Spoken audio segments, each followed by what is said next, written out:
Hi you guys, I have a quick Q&A today that I hope will be clear. I hope it'll make sense to you. And it's actually not something that I received as a question from a viewer. It's more of just something that I thought you might be wondering when you watch my videos and subscribe to my YouTube channel, which is all about fitness that's safe for the pelvic floor and core. I talk a lot about pelvic floor issues such as prolapse and incontinence and pelvic floor dysfunction, but I also talk about diastasis recti, which is the split in the anterior abdominal muscles and the weakness of the anterior abdominal wall. So why do I talk about those two things that seem seemingly kind of like they're totally different topics? Why do I talk about both? And why are most of my videos actually safe for both of those conditions?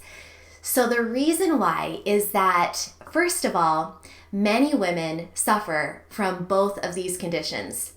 They're very common, both of them, pelvic floor issues and diastasis recti, especially among women who've had babies and are getting a little bit older. These are very, very common conditions. Now, even if you haven't had babies, you can have either of these conditions. Secondly, are they connected? Well, kind of. The thing is, the body, no parts of the body exist in isolation of one another. Everything is connected. We are completely connected by this body stocking of connective tissue called fascia. And fascia is everywhere in our body. It helps connect one thing to the next. So really, when you think of your body, you should never just think of a single body part. Everything is hooked together. You know that song, the ankle bone's connected to the knee bone's connected to the... whatever that song is, damn bones, damn bones. That song about everything being connected is true. So it's not just the bones and joints that are connected to each other, it's all of the tissues as well. So the thing is, if you have pelvic floor dysfunction that is due to a weakness of the pelvic floor muscles, a weakness or a lack of coordination, then these pelvic floor muscles are intimately connected to your abdominal and your other core muscles, your hip, your abdominal, your back, your breathing diaphragm. All of these muscles are really quite connected because they're so close. The connective tissues actually kind of connect them together. The innervation in some cases is very similar, if not the same, convergent innervation. So if you have weakness in the pelvic floor, it's highly likely that there will be some weakness in the abdominal muscles as well. And this can often make situations such as diastasis recti or even abdominal hernia in certain cases more common. And so again, weakness in one area can lead to weakness in another area.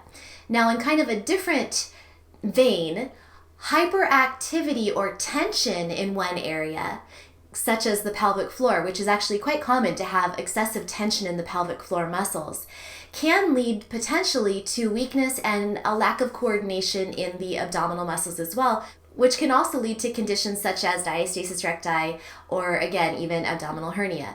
The reason for this is that if you are super, super tense in your pelvic floor muscles, then you may not be able to tolerate certain forms of exercise. You may not be able to tolerate core strengthening or really any exercise because it just might make your pelvic muscles go into spasm and be painful.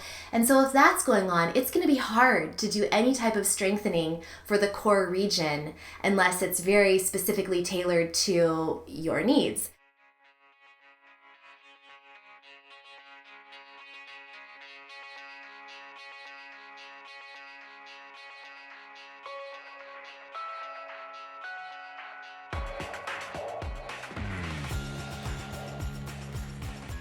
Again, things don't exist in isolation. Body parts really don't. Everything is connected, and a problem in one area can absolutely create a problem in another area or impact another area in a negative or positive, eventually, way.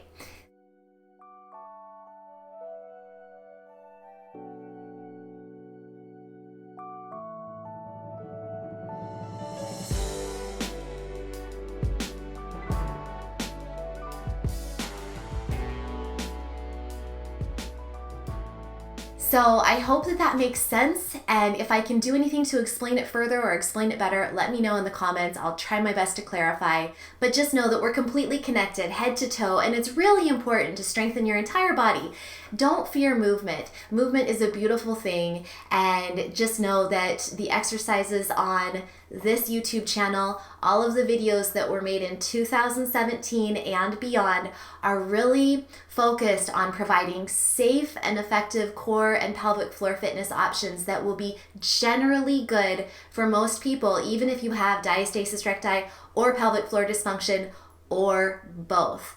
So again, yes, there can be a connection.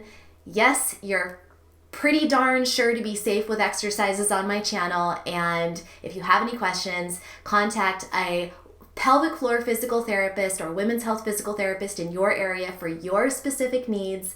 Or if it's a general question, leave it in the comments below this video, or you can always contact me via my contact form on my website. So thank you for watching, and until next time, remember, eat clean, move every day, and you will shine brighter.